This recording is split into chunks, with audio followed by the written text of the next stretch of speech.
Welcome to Storyboard. I'm Shibani Gharat. Launched in 2020, Wonderlab is a marketing tech company founded by former chief executive of Publicis Communications, Saurabh Varma.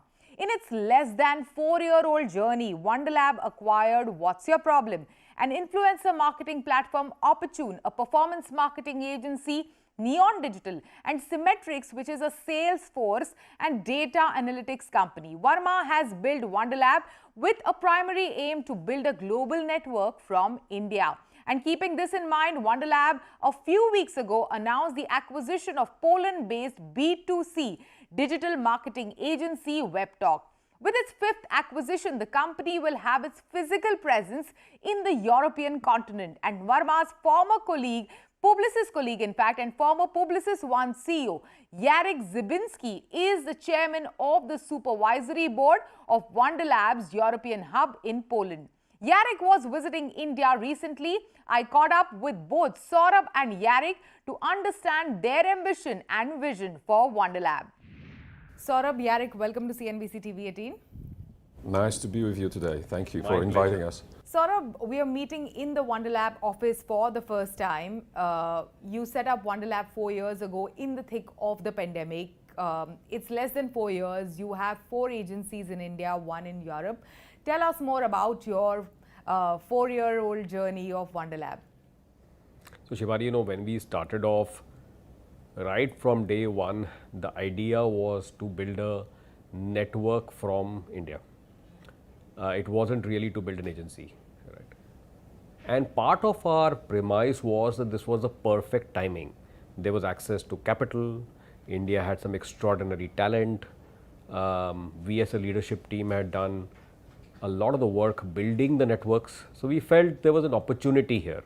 Our thinking and premise to build a network of the future was to focus on it being India out, having large strategic hubs in a few markets rather than across the world.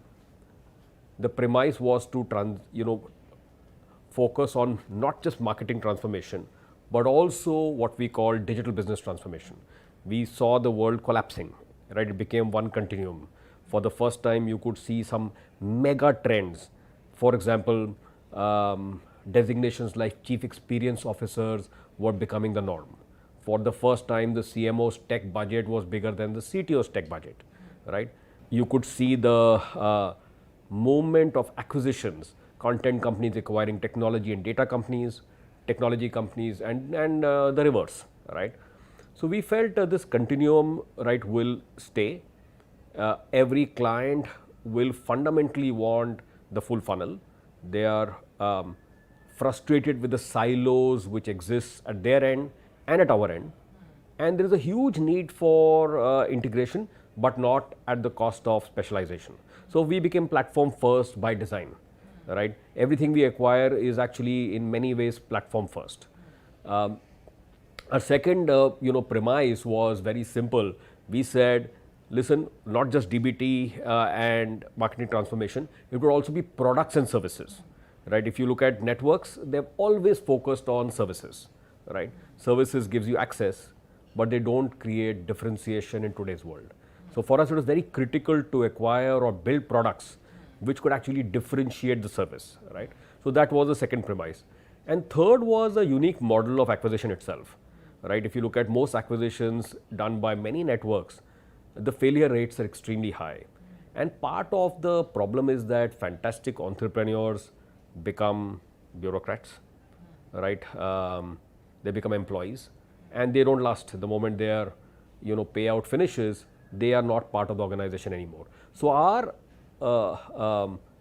acquisitions are structured in a way for the entrepreneur to remain entrepreneur. Correct. And now you've expanded to Europe. That's why we are speaking and meeting with Jarek, who's over here, who's going to lead Wonderlab, I believe, for the European market. That's the plan. It's safe to assume that you guys met and brainstormed while at Publicis. Tell us more about the big plans for the European market with the Wonderlab, Jarek. What I think is really exciting in what Saurabh has created and started building is that, we've seen holding companies and networks that will build out of power centers in the Western world. So you've seen networks built out of London, Paris, and New York, and Chicago. But this is the first time when I see somebody with ambition of building a global network out of emerging market. And that excites me. And the choice of geographical locations Saurabh has made is a perfect choice. Basically, he's building it out of two super dynamically growing economies. India and Poland are probably some of the fastest growing economies of the world today. The second aspect that I find very strategic is that in both of these markets, the talent pool is incredible. We have abundance of super well educated, trained, and experienced people who live in the cyberspace, and this is the exactly the kind of talent that we need for Wonderlab. So he has a powerful talent base here in India, extremely powerful talent base in Poland, and I think that supports the model really nicely.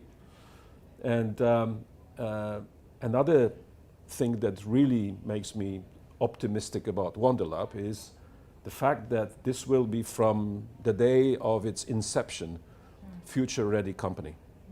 Not like the holding companies of the past that have to carry a massive luggage full of problems from the past that they sometimes know, sometimes don't how to solve, and obviously this represents huge percentage of their business, and it's not that easy to transform this business, to change it, right? So it's a big hustle, but they have to carry it. Yeah. So imagine that new future-ready business maybe represents, in some cases, 30% of the business, in some cases 20, in some cases 35 or 40%, but still a massive 50, 60, sometimes 70% of the business is the model of the past, built over the decades, you know, and not necessarily transformed and changed until today. Wonderlab doesn't have that, all right? We're building something that is future ready. It's a 21st century model, ready to work with marketers across the world, solving today's problems without spending time and energy on fixing some legacy issues. And I like these aspects very much. Yeah, and being like a future, ready network, a network that has emerged out of an emerging market, as you mentioned, Jarek. Tell us, how are some of the problems that are existing in, let's say, Europe as a market that, Wonderlab has the capacity to solve better than the existing legacy networks in the region? So the value creation in this process comes from the selection of the companies representing particular kinds of capabilities and bringing particular talent to the game and becoming complementary. It's not just buying more of the same because we want scale and because we want to create valuation in a few years. No, we want to make sure that we have a collection of companies that bring capabilities and talent complementary to each other, that ultimately, as Saurabh is saying, will be able to serve you end to end. Excellent segue for my next question. So Right. what are you looking to acquire next after this? It will be across the 4 pillars, right? So we will, in every hub, start off with an acquisition which is in the digital video and content and community space, right? So WebTalk is in that space. WYP was exactly that acquisition. We will then mirror that with DBT acquisitions, with data and media acquisitions, and wherever we can add the MarTech layer, we will add it. The MarTech layer could be anywhere. It doesn't matter because it's fully transportable, right? When you build a product, right, that can be taken to any country in the world to serve any geography. Now, there will be some competencies which will be selective, but majority of them will be actually transportable across the world. Thank you so much. Thanks for your insights. It's been an absolute pleasure, Shibani. Thank you very much. It was great. It was a pleasure to spend time with you. Time for a short break. On the other side, we are catching up with marketing luminaries from Bengaluru on the sidelines of Storyboard 18's Visionaries.